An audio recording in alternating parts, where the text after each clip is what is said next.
programming itu tidak seperti awalnya itu tidak seperti tidak seperti pembuatan software, ya, tidak seperti pembuatan software, namun lebih kepada eh, sistematisasi dari urutan-urutan pengerjaan yang sifatnya itu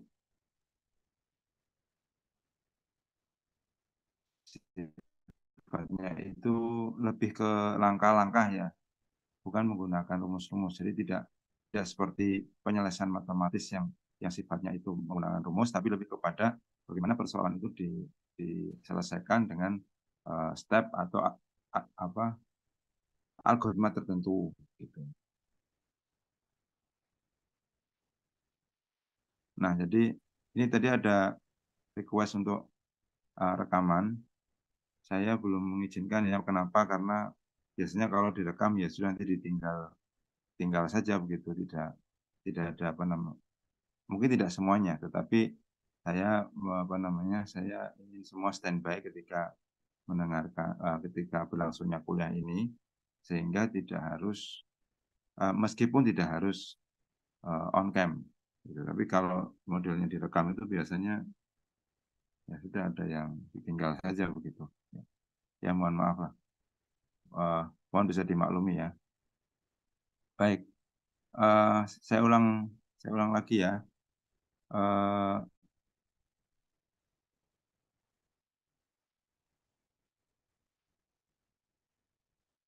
Kembali ke dynamic programming. Jadi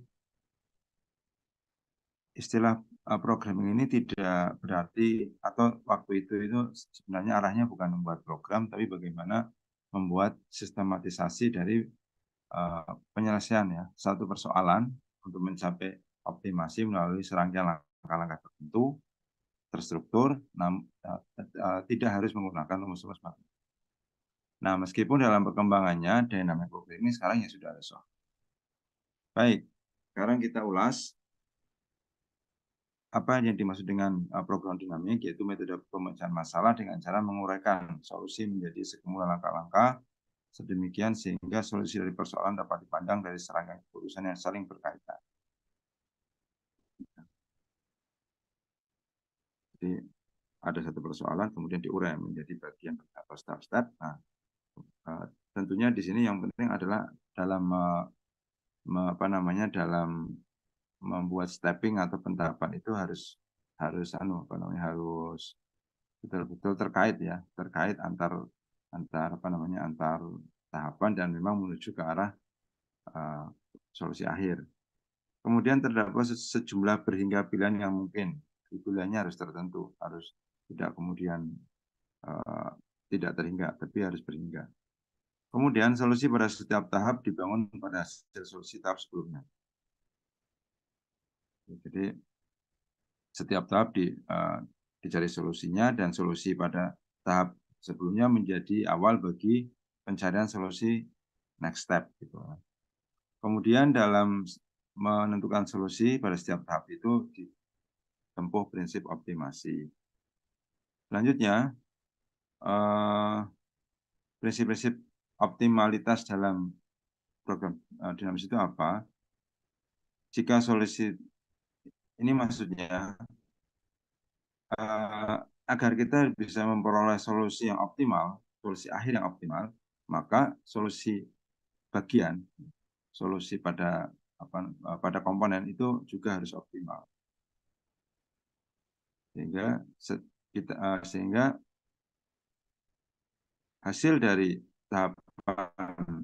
optimasi tahapan sebelumnya itu dapat digunakan untuk memperoleh solusi pada tahap setelahnya. Gitu ya. Oke. Nah, di sini ada istilah ongkos atau cost, itu tidak harus dimaknai sebagai monetary ya, tapi mungkin ada parameter yang diacu. Kalau memang tujuannya mengoptimasi biaya ya berarti memang benar-benar cost. Tapi waktu juga bisa ya. Kalau biaya itu makin rendah, makin diinginkan, Makin murah makin diinginkan, waktu juga makin hemat itu juga makin diinginkan. Tapi bisa juga berupa dampak. Dampak itu dampak juga bersama ya. Kalau dampak itu berarti makin rendah itu yang makin diinginkan. Kalau yang maksimal makin diinginkan ya misalkan kinerja. Kemudian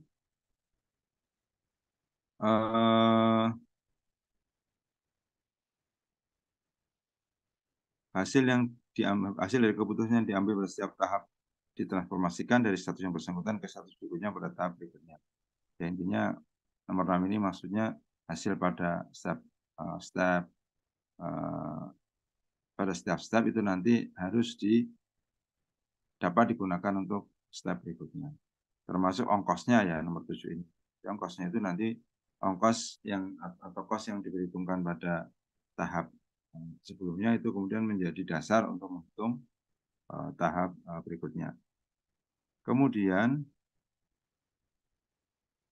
keputusan yang terbaik pada tahap bersifat independen, tidak tergantung pada keputusan yang diambil pada tahap sebelumnya. Oke, nanti kita lihat ya.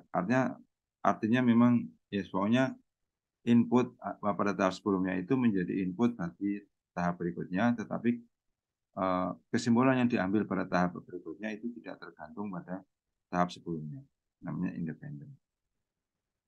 Kemudian nanti ada tahapan maju ya, forward, ada tahapan backward. Nah, jadi nanti ini yang merupakan kalau ada tahapan maju dan ada tahapan mundur, berarti itu ada proses rekursif atau pengulangan. Oke, tadi sudah disinggung sedikit. Sekarang metodenya ada beberapa, tapi kita akan belajar nomor 1 dan 2 saja. Pertama minimum cost, ya, ongkos minimum. Yang kedua atau metode lintasan terpendek. Kemudian ada metode economic feasibility study atau deterministic dynamic programming. Kita akan belajar dua ini. Oke, ya. Ini ada contohnya ya, misalkan kasusnya adalah mencari rute yang menghasilkan biaya terkecil dari perjalanan yang awalnya dari kota Sydney menuju ke Perth. Nah, untuk sampai ke Perth itu dari Sydney harus menempuh beberapa kota gitu. Nah, kemudian untuk memperoleh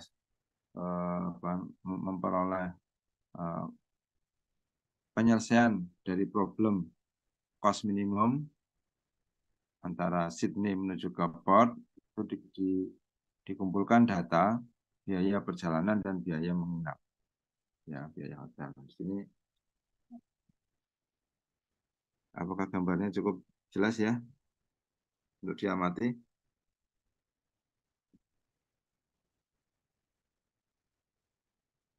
Bagaimana?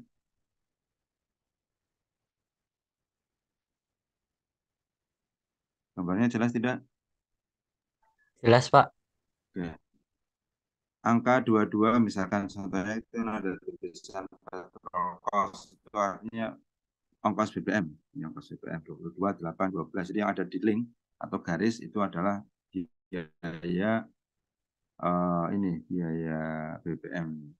Kemudian yang dalam lingkaran atau note simpul itu ada angka juga yang menunjukkan biaya hotel. Jadi untuk menuju Sydney dan Perth itu perlu melalui beberapa kota dan itu berarti ada biaya perjalanan dan biaya penginapan.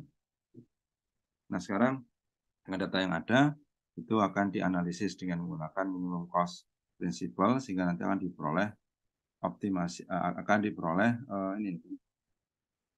solusi yang menghasilkan ongkos minimum ya. Kemungkinannya adalah bisa dari start ya, mulai dari start itu bisa ke A ya untuk sampai ke 1.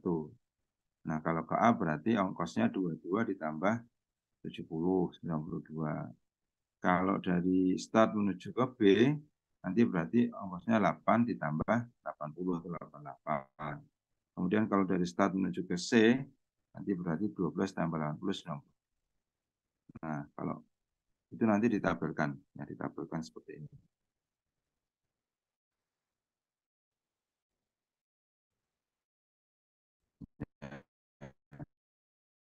Dari start menuju ke A, itu ongkosnya sekian. Itu adalah menuju ke B. Gitu. Ini bisa dipahami ya, sederhana. Kita lanjutkan, sekarang tahap 2. Kalau sudah sampai di simpul atau di kota 1, kota transit 1, maka kemungkinannya nanti adalah untuk menuju ke B, maaf yang kedua, itu transit kedua ya, itu berarti kan tujuannya kalau nggak D, E. Asalnya kalau nggak A, B, C. Nah itu kita tabelkan juga. Tabelnya seperti ini. Kalau dari A menuju ke D, maka ongkos ya, ongkosnya menjadi tadi awalnya A itu kan awalnya 92, maka kita tuliskan 92 di sini, ditambahkan kalau tujuannya D berarti ada biaya BPM 8, ada hotelnya 50. Seperti itu. Jadi buat solusi antara dari A menuju ke D, dari A menuju ke E. Seperti ini. Nah, kalau kita melihat ini mana yang paling yang asalnya dari A, untuk tujuan D yang asalnya dari A, itu ternyata ongkosnya paling murah, 150. Dan untuk tujuan E yang paling murah adalah yang dari B, gitu ya, 168. Kalau pada step yang kedua ini ternyata yang paling murah adalah yang A ini ya, 150. Dan ini apa namanya untuk menunjukkan tadi prinsip independen. Ya. Independen artinya pada setiap tahap itu hasilnya tidak harus dipengaruhi atau tidak hasilnya ya, istilahnya itu tidak harus dipengaruhi oleh tahapan sebelumnya. Kalau Anda ingat yang sebelumnya kan yang pada tahap 1 yang minimum adalah dari B. Tapi pada tahap yang kedua yang minimum justru dari A. Ya, sekarang kita lanjutkan lagi karena belum sampai ke N. Jadi kita lanjutkan pada simpul yang bagaimana kalau dari simpul kedua menuju simpul ketiga. Nah, di simpul ketiga ini ada 4 opsi yaitu ke F, G, H, dan I. Ini ya. Oke. Nah, kita buat tabelnya. D, E, F, G, H, I. Sama ya, prosesnya sama. Biaya sebelumnya digunakan sebagai acuan, ditambah biaya BPM, ditambah biaya hotel. Semua untuk setiap baris ini dicari yang minimum. Kemudian nanti di antara kolom cost ini kita cari yang minimum juga. Sehingga di sini kita lihat bahwa untuk stage 3 ya, yaitu di transit ketiga, itu yang minimum adalah yang perjalanan dari D menuju ke F. Ini. Oke ya. Kemudian ini transit ketiga belum sampai ke portnya ya, oleh karena itu kita lanjutkan dengan pembuatan tabel yang terakhir, stage 4, seperti ini. Prinsipnya sama. Nah, kita lihat di sini, ternyata ada ternyata nilai yang minimum adalah 300 ya. Oleh karena itu, maka selanjutnya setelah kita menempuh ya dari start menuju ke port ya, menuju ke port dari start di sini menuju ke end di port ya. Itu kita kita lihat bahwa hasilnya yang minimum udah 300. Nah, di sini kita kita berarti dengan 300 ini ya, salah satu opsinya adalah kita nanti endingnya adalah di hotel J ya, hotel J. Kemudian nanti sebelum hotel J itu, nah ini berarti kita sudah masuk ke step ini apa namanya step ini step mundur ya, backward ya. Jadi dari J itu tadi ongkosnya 300 ya paling murah. J itu terkait dengan step sebelumnya yaitu I ya. J ke I. Nanti kita lihat lagi yang I. Itu I itu terkait dengan mana? E. Berarti J I E. Nah, kita lihat lagi yang E itu terkait dengan mana? Itu terkait dengan B. Maka salah satu lintasan yang optimum dalam konteks minimum cost itu adalah diawali dari dengan apa? Transit di B, kemudian transit di E, transit di I, transit di J gitu. Nah, apakah ini merupakan satu-satunya solusi? Tidak. Karena kalau lihat di sini ternyata yang 300 ada dua. Jadi kita bisa juga nanti menemukan mengidentifikasi solusi yang lain ya.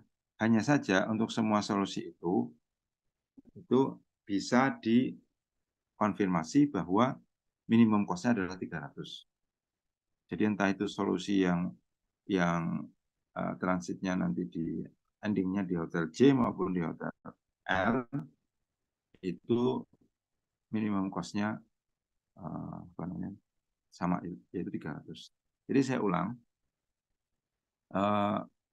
dynamic programming itu solusinya, solusi optimumnya itu satu, tetapi tahapan atau prosesnya itu bisa lebih dari satu. Demikian. Ada pertanyaan?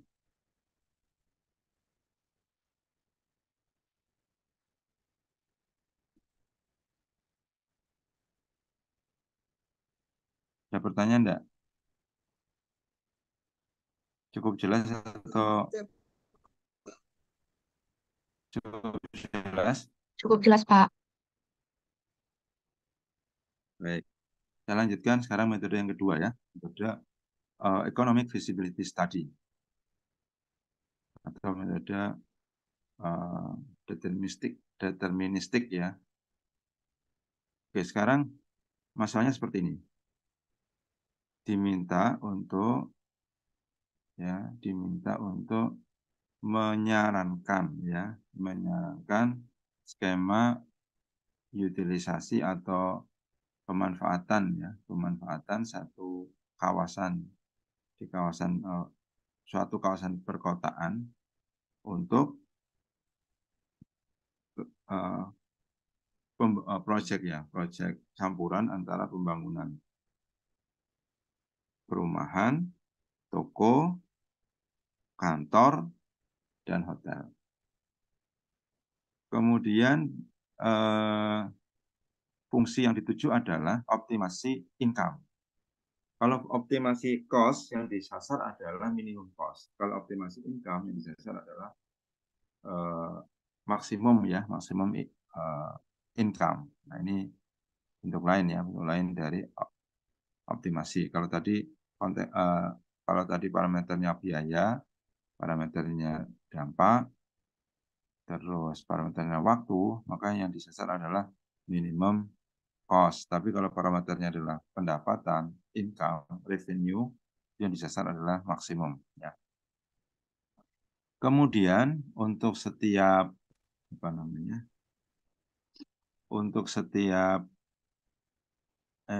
apapun pilihannya itu dibatasi maksimum kawasan itu hanya untuk 7 unit. Nah, kemudian yang perlu dipecahkan diperoleh solusinya adalah kombinasi terbaik dari perumahan, toko, kantor, dan hotel yang menghasilkan pendapatan yang maksimum.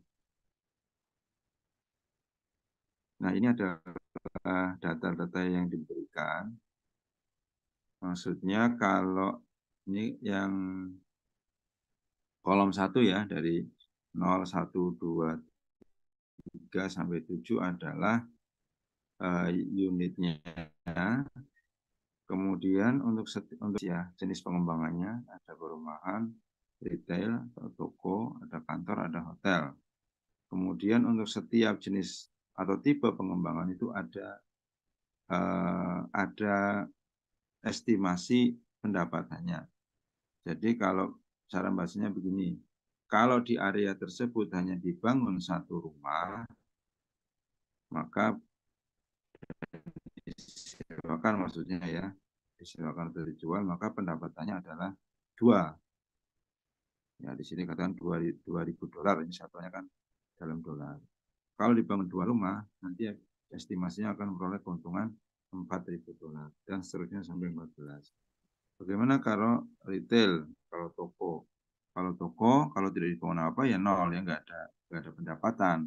Kalau di area itu dibangun satu toko, maka nanti akan diperoleh diestimasikan ada revenue atau income sebesar $6.000. Kalau 2, $9.000. Kalau 3, masih $9.000 dan seterusnya sampai. Kemudian juga untuk yang lain, office seperti itu, hotel tidak. Oke, sampai di sini ada pertanyaan, cara membacanya cukup jelas? Belum, Pak. Oke, sekarang, nah saya tak pindah ke sini. Oke ya, untuk ke sini dulu ya.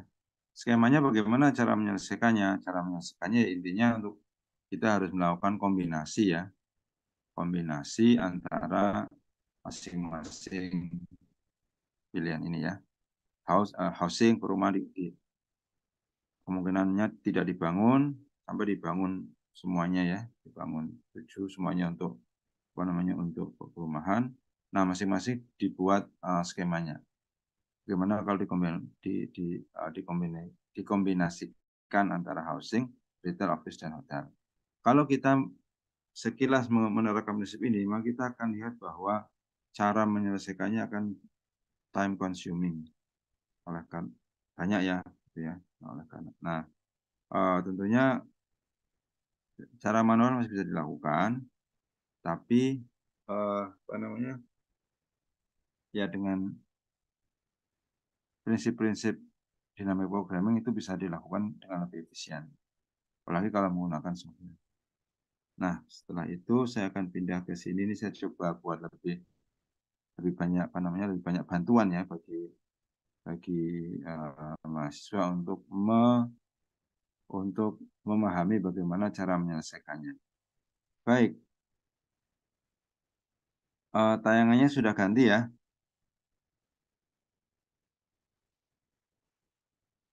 Sudah ganti belum? Sudah, Pak. Sudah. Baik. Nah, ini datanya seperti ini ya, datanya seperti ini. Setelah itu kita ke stage 1. Stage 1 itu adalah bagaimana jika hanya dibangun rumah saja tanpa kombinasi yang lain. Oleh karena itu maka di sini H ya, H ini housing, kita isikan apa namanya kemungkinannya adalah tidak dibangun 1, 2, 3, 4, 5, 6, 7. Berapa biayanya? Kalau hanya bangun rumah, maka biayanya adalah 0, 2, 4, 6, 8, 12, 10, 12, 14. Sama seperti data awal. Kemudian, kalau bangun 0, berarti ya 0. Pendapatannya 0. Kalau akan bangun berapa? 1, pendapatannya ya 2. Dan seterusnya. Kemudian ini penjelasan untuk kolom R ya, R asterisk. Kemudian kita juga selanjutnya dalam tabel ini kita menentukan yang namanya R itu diperoleh pada kondisi apa. Jadi kita lihat angka 0 ini, 0 ya, 0 ini yang R kan berasal dari sini ya, yang maksimum di sini. 0 ini ya maksimum dari 0. 0 ini diperoleh ketika apa? Ketika karena di sini hanya rumah, berarti nggak ada kombinasi. Jadi ya 0. Ini 0 yang asalnya 0 yang D1 asterisk. Kemudian kita beranjak kedua. Pendapatan 2 ini merupakan nilai maksimum dari analisis sebelumnya, yaitu dua yang di depan ini. Nah, 2 yang di depan ini muncul karena untuk kombinasi yang atas ini 0. Maka di sini demanya juga 0. Dan seterusnya. Ada pertanyaan enggak? Jadi demand itu ditentukan dengan melihat sel yang atas ini, ya, angka berapa pada sel yang atas ini yang menghasilkan R tersebut. Paham enggak?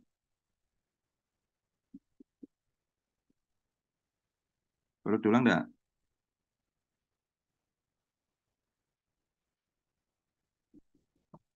Halo? Cukup jelas? Diulang, Pak. Hah? Diulang, Pak. Ulang ya. Oke. H ini adalah data. H itu adalah parameter ya. H itu parameter. Maaf, bukan parameter. Kolom 1 adalah parameter. Itu parameter karena kita mulai dari housing, maka di sini berarti parameter kemungkinan untuk membangun housing. Nah, ketika housingnya adalah 0, di sini kita lihat di sini kalau housingnya 0 berapa? Ya pendapatannya 0 gitu ya. Kalau housingnya 1 pendapatannya 2. Kalau housingnya 3 pendapatannya 6 dan seterusnya. Ya. Kemudian R ini adalah nilai, karena ini konteksnya adalah income, berarti nilai maksimum. Nilai maksimum yang diperoleh dari tahap sebelumnya. Tahap sebelumnya kan 0, berarti maksimumnya berapa? Ya 0. Tahap sebelumnya 2, berarti maksimumnya 2.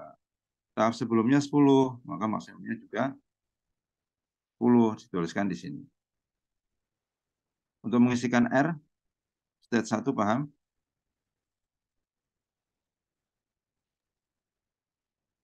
Paham. Oke, sekarang kita lanjutkan bagaimana mengisikan D. D itu adalah nilai pada pada ini ya, baris di atas yang menghasilkan nilai R. Nilai R0 itu diperoleh pada kombinasi yang di atasnya itu 0. Nilai 2 di sini juga diperoleh pada kombinasi yang di atasnya berapa? 0. Nilai 8 itu juga diperoleh pada saat dari nilai 8 sebelumnya yang diperoleh pada saat kombinasi di atasnya 0. Sehingga di sini nilainya 0 semua. Karena nilai-nilai R ini diperoleh pada kombinasi di atasnya itu adalah 0. Bagaimana? Untuk tahap 1 paham? Kenapa D-nya 0 semua? Belum, Pak. Belum? Paham. Paham, oke. Baik, kita lanjutkan ya. Ini yang di bawah, yang tulisan step 4 Anda berikan dulu. Ini adalah nanti backward ya. Backward. Nah, sekarang kita beralih ke stage 2 atau stage kombinasi. Tadi housing sudah kita menjadikan baseline untuk tahap 1. Maka tahap 2 sekarang kombinasi antara housing dengan retail. Nah, di sini baris yang paling atas itu adalah opsi dari pembangunan housingnya. Ada mulai dari 0, 1, 2, 3, 4, 5, 6, 7. Karena di satu kawasan itu dibatasi maksimum 7, maka 0 sampai 7 ini berlaku untuk yang kolomnya berlaku untuk retail ditambah housing. Bisa dipahami?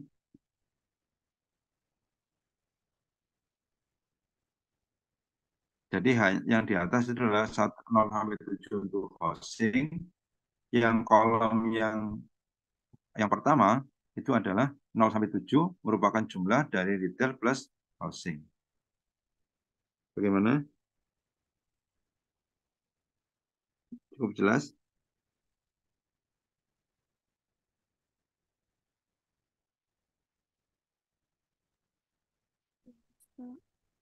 Baik, untuk tahu jelasnya saya tak tanyakan.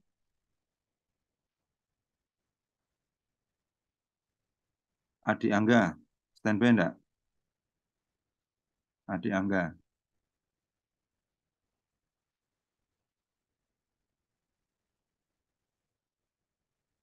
Halo, Adik Angga?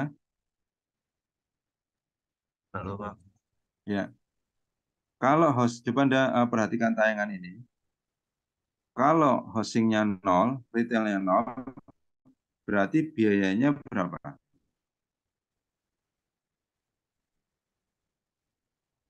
Anda lihat di sini. Kalau areanya untuk hosting 0, biayanya berapa? Anda lihat di sini, Mas. Ini kan data ya. Kalau hostingnya 0, biayanya berapa?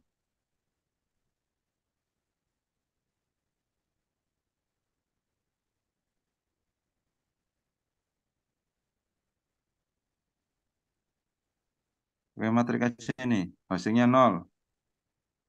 Hostingnya 0. Hosting 0 berarti biayanya berapa? Oh, Pak. 0. Oke.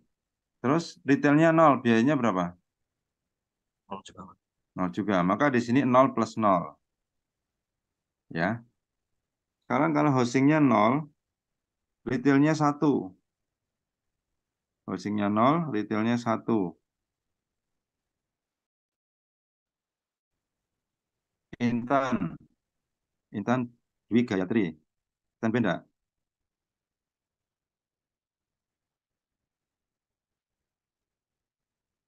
Intan Dwi Gayatri. Iya, Pak. Kalau hostingnya 0, ongkosnya berapa? Hostingnya 0. 0, Pak. 0.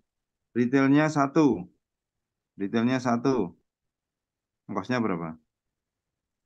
6. 6. Maka di sini kombinasi antara hosting 0 dan RH sama dengan 1. Kalau hostingnya 0 berarti RH sama dengan 1. Ya, maknanya adalah R-nya 1. Maka di sini 0 ditambah 6. Oke, sekarang kalau hostingnya 2. Kalau ya hostingnya 2, RH-nya 2. Hostingnya 2, R hanya 2, R plus hanya juga 2. Bagaimana menghitung biayanya? Saya tanya ke Habib. Habib Rifai. Habib Rifai, standby enggak?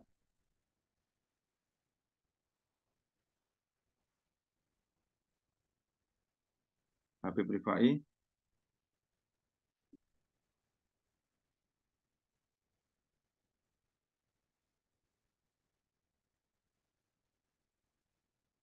Sekali lagi, Habib Rifai.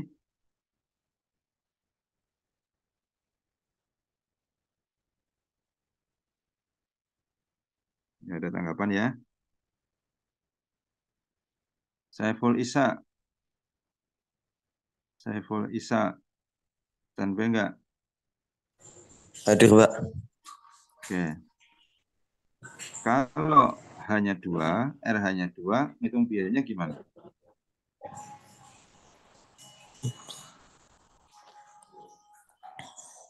Hanya 2. Berarti ongkosnya berapa, Mas?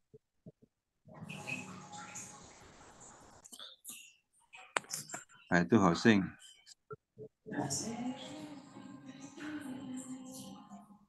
Housing 4, Pak. 4. Betul ya. Kalau hanya 2, R plus hanya 2 berarti ada R-nya enggak?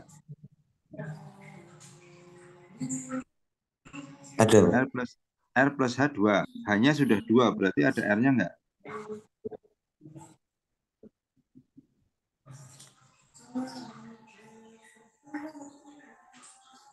Enggak ada, Pak. Enggak ada. Kalau R-nya enggak ada berarti 0 ya. Sehingga untuk menghitung kombinasi 2H, Iya. RH2 adalah 4 plus 0. Gitu. Paham ya? Kita coba satu lagi. Iya, Pak. Paham, Pak. Oke.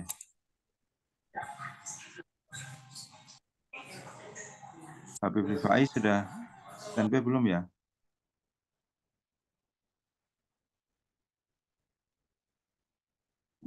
Belum ya? Ya udah. Ke Luki coba. Luki Permatasari. Stand by enggak? Iya, Pak, ada. Oke. Bagaimana menghitung jika housingnya 5, RH 7? Housing 5, RH-nya 7. Berarti 10. housingnya berapa, Mbak? Housing 10. Housingnya 10. Betul. R plus hanya 7. Berarti R-nya berapa?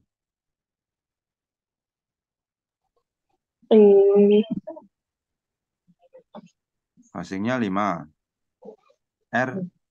R plus hanya 7. Berarti kalau housingnya sudah 5, mencari biaya R hanya 7 gimana? 10 R-nya sama plus dengan 9. nah, 10 plus 9 ya. Oke. Baik. Seperti ini ya. Angka-angka yang ada di tabel ini diperoleh dengan cara seperti itu. Oke ya. Sehingga bisa terisi semua. Selanjutnya mencari R. Oke, Mbak, terima kasih Mbak Luki sudah selesai pertanyaannya. Sekarang kita ke maksimum dari masing-masing baris ini. Ketika 0 tambah 0, hasilnya 0. Maka maksimumnya berapa? Ya 0. RH itu ada 6 dan 2. Berapa maksimumnya? Maksimumnya adalah 6. Maka ditulis di sini 6. Dan seterusnya. Termasuk tadi yang baris terakhir 7.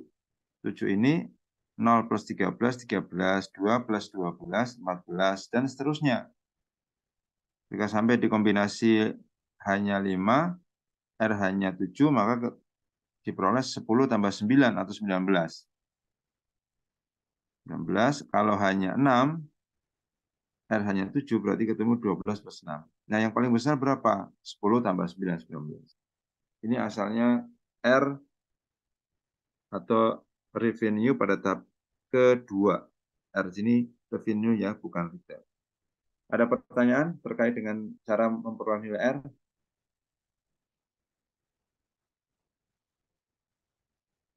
Cukup jelas? Atau belum? Jelas, Pak. Jelas, oke. Nah, sekarang bagaimana mengisi nilai D? Nilai 0 ini diperoleh pada kombinasi yang di atas 0. Maka di sini D-nya 0. Nilai 6 diperoleh pada saat kombinasi yang di atas adalah 0. Maka di sini juga 0. Ya. Kemudian nilai 9 diperoleh juga pada saat nilai di atasnya itu kombinasinya dengan 0. Menghasilkan juga 0. Kemudian untuk R plus H itu 3, itu maksudnya adalah 11. 11 diperoleh pada saat kombinasinya berapa? Yang di atas 1. Maka di sini dituliskan 1. Demikian ya, jadi dari 0 sampai 19 sudah teridentifikasi dimanya adalah 0, 0, 0, 1, 2, 3, 4, 5. Ada pertanyaan?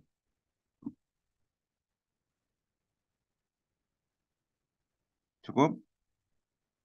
Cukup, Pak. Baik. Nah, kemudian kita tandai untuk yang R ini. R ini nanti menjadi cos RH pada tahap berikutnya. Oke ya. Kita lanjut sekarang. Stage 3 ya, stage 3. Stage 3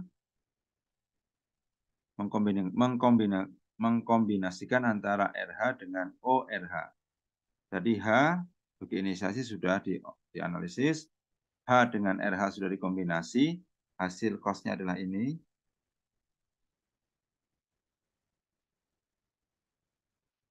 (0, 6, 9, 11 sampai 19).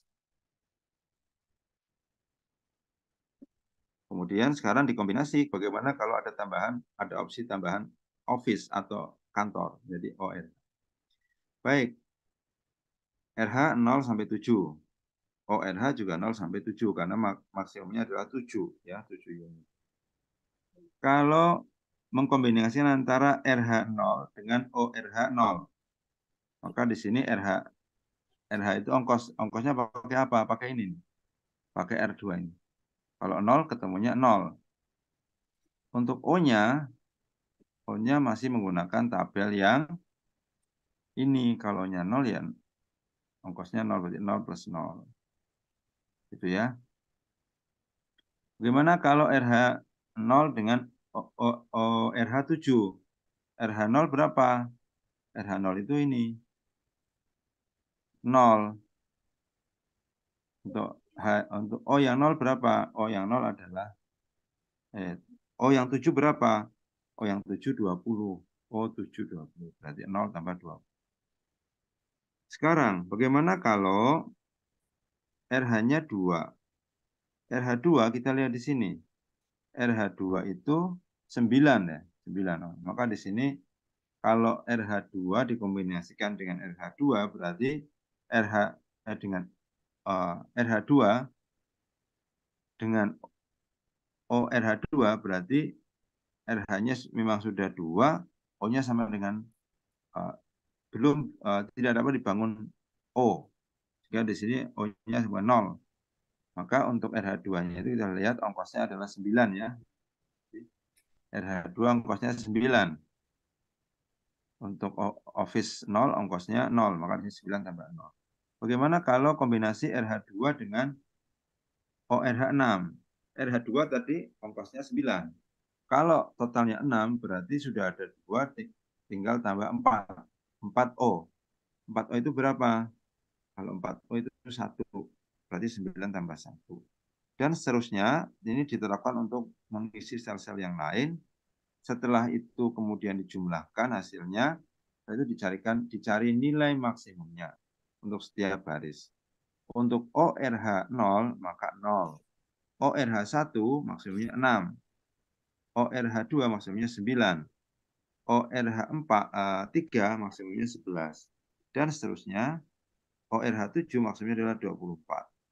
Khusus, oke, sudah ini ya. Ini sudah. Kita berhenti dulu di situ. Ada pertanyaan? Cukup jelas? Jelas. Baik. Selanjutnya, untuk menentukan D, kita lihat angka 0 ini diperoleh pada saat kombinasi di atas berapa? Angka 0 pada saat kombinasi di atas 0, maka di sini D-nya 0. Angka 6 diperoleh pada kombinasi RH-nya 1 ya. Maka di sini tulis 1. 9 diperoleh pada saat di sininya 2, maka di sini 2. Khusus untuk yang nomor, ini berlaku untuk semuanya. Khusus untuk yang nomor berapa ini? ORH5 itu ada 2 nilai, yaitu 0 dan 5 ya. Jadi ini bukan 0,5. Dalam konteks bilang desimal itu bukan, tapi 0 dan 5. Ada pertanyaan? Cukup jelas ya? Prinsipnya sama dengan yang tadi.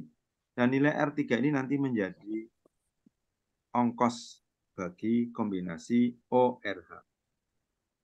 Kombinasi terakhir yang harus kita review atau analisis adalah kombinasi dengan adanya hotel atau HT. Nah, di sini tabelnya menjadi seperti ini.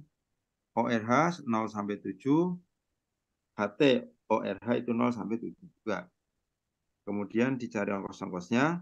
Untuk ORH itu menggunakan tabel sebelumnya. Tabel ini. Bukan ongkosnya ya. Revenue-nya, income-nya menggunakan tabel ini. 0, 6, 9, 11, 13, 15, 21, 24. Untuk ongkos hotel menggunakan data awal. Kan hotelnya kan baru akan dianalisis sekarang. Gitu ya. Sudah, nanti tinggal dimasuk-masukkan aja. Nanti akan ketemu tabel seperti ini. Kemudian untuk masing-masing baris dicari maksimumnya. Ketemu ini. Ya, 0, 8, 14, 20, 26, 29, 31, 33. Kemudian untuk setiap nilai-nilai ini dicari pada kombinasi berapa nilai income maksimum itu tercapai. Begitu. maka diperoleh D yang seperti ini. Oke.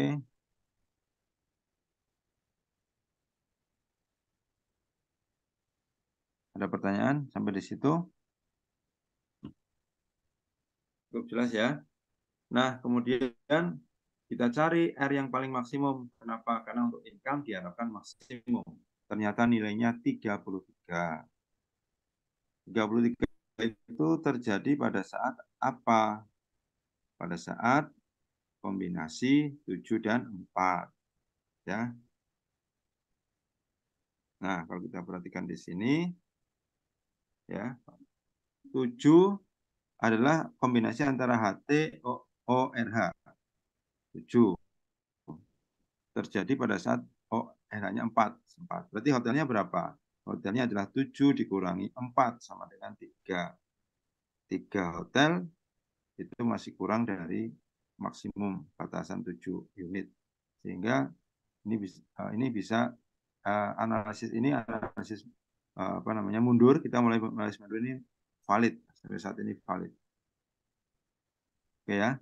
Selanjutnya kita cek ke bagian sebelumnya. Tadi kan hotel sudah ya. Sekarang kita tinggal mencari yang ORH. Setelah hotel, ini backward berarti kita cari office. Terus ya. Office itu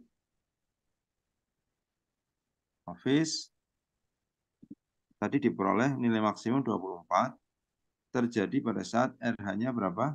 2. RH-nya 2. Padahal maksimumnya berapa tadi? 7 ya, karena 7 berarti berapa jumlah office-nya?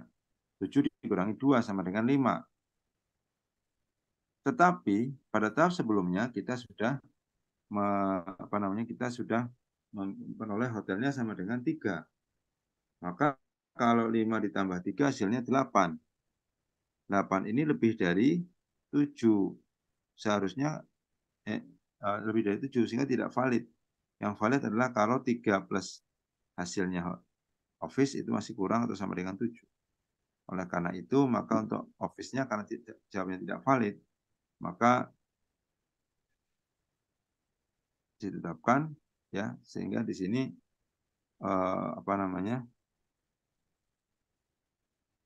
opsi untuk membangun office-nya adalah 0. Kenapa? Karena tidak valid hasilnya. Hasil yang 5 ini kalau ditambahkan dengan hasil sebelumnya yang 3 itu sudah melebihi dari maksimum capacity. Jadi office-nya 0 agar hasilnya bisa optimal. Ada pertanyaan? Jadi tulisannya harusnya begini ya. 3 plus 5 sama dengan 8. Seharusnya 8. Hasilnya tidak valid karena seharusnya kurang dari 7. Begitu. Ada pertanyaan?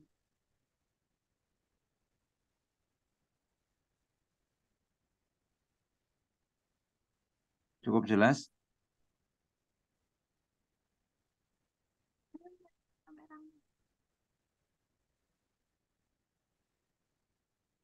Bagaimana? Saya perlu feedback. Jelas, Pak.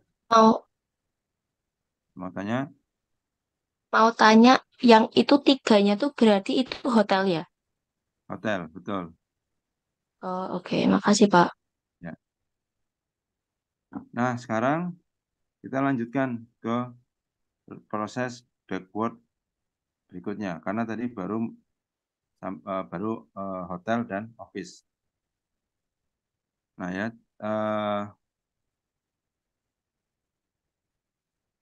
di sini untuk stage 2 yang retail itu diperoleh kombinasi pada nilai income maksimum ya, optimum income yaitu nilai maksimum itu pada kombinasi 7 dan 5. Apa artinya? Artinya housingnya 5 ya. Housingnya 5. Housingnya 5. Maaf. Oh ya, housingnya 5, RH-nya 7 ya. 7 dikurangi 5 berapa? 2 ya, 2 berarti retailnya 2. Dicek. Tadi kan sudah ada sudah ada opsi hotelnya 3, office-nya 0. Sekarang diperoleh dari tahap yang kedua ini untuk nilai maksimum itu diperoleh pada revenue 19, yaitu pada saat hanya housing-nya 5. RH-nya 7, berarti R-nya 7 kurangi 5, 2. Sudah ada opsi 3, ditambah 0, ditambah 2, hasilnya 5. 5 masih kurang dari 7, berarti masih oke. Oleh karena itu, opsi retailnya bisa diset pada angka 2. Nah, kalau hotel sudah 3, office 0, kemudian retailnya itu 2, itu 5, berarti housingnya berapa? Housingnya sisanya yaitu 2. Ya. Oke. Nah, secara konseptual, itu kan Anda mulainya tidak harus dari hotel ya, tidak harus dari rumah, housing. Ya, itu. Bisa juga dari, bisa diubah-ubah. Secara konseptual, nanti angkanya itu R-nya itu akan tercapai maksimum 33. Gitu. Namun, kombinasi 33 ini tidak selalu hasilnya adalah 3 hotel, 0 office, ya. Tidak berarti harus nanti hasilnya 3 hotel, 0 office, 2 apa tadi? 2 Retail. retail dan 2 housing ya. Jadi kalau langkahnya itu diubah susunannya, bisa jadi hasilnya tidak seperti itu. Tapi tujuan kita kan konteksnya bukan harus bukan mencari, atau tujuan utamanya adalah memaksimalkan income. Nah, income itu kombinasinya bisa tidak selalu 3 hotel, 2 retail, 2 housing. Bisa juga yang lain, tapi nanti R-nya itu maksimum 33. Gitu ya. Bukan berarti kalau nilainya dirubah terus, kalau urutannya mengerjakan dirubah, itu kemudian nanti akan hasilnya beda, mesti beda, itu juga tidak ya. Jadi yang penting kita mengejar R-nya ya, kita mengejar R-nya, mengejar hasilnya bisa optimum. Kayak yang tadi ya, yang dari Sydney menuju Port bisa juga itu berakhir di J, bisa juga berakhir di L ya. Jadi solusi lintasannya, solusi kombinasinya itu bisa tidak unik, tetapi hasil maksimumnya itu unik. Paham ya? Unik itu artinya 1. Nilai optimumnya ya hanya 1, tapi kombinasinya bisa jadi lebih dari 1. Demikian, itu adalah prinsip dari dynamic programming. Ada pertanyaan?